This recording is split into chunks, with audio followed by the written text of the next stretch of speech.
Every time you use AI tools like ChatGPT, your data is sent to the cloud. But what if you could run AI completely offline on your own machine? In this video, I'll show you how you can run your own private ChatGPT locally on Linux in just a few minutes. We use a tool called Ollama, which lets you run powerful AI models like Llama 3 directly on your computer. Installation is just one command. I am going to post it in the description field of this video so that you can easily copy that. After the installation, we are going to run the model. This can take a lot of space. Let's hit enter.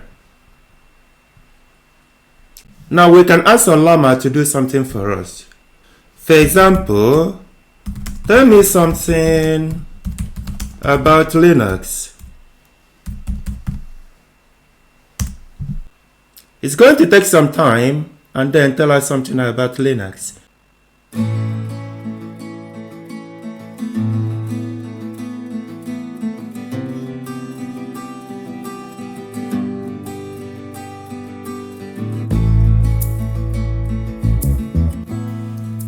Now let me go on and stop it.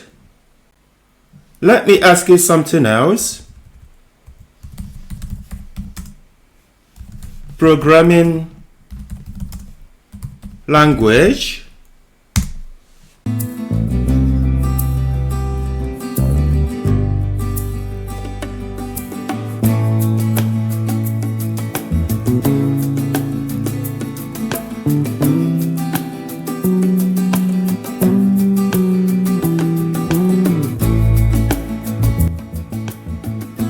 Now you see, let me stop it. Like I said earlier, if you want, you can disable your Wi-Fi or your internet in general. This tool is still going to work for you. If you're worried about security, about ChatGPT uploading your personal information somewhere on the internet, you should use this tool. I hope this has been helpful. Can I ask you to please subscribe to this channel, to like and to share. Watch the next video in order to see other interesting tools you could use. Thank you.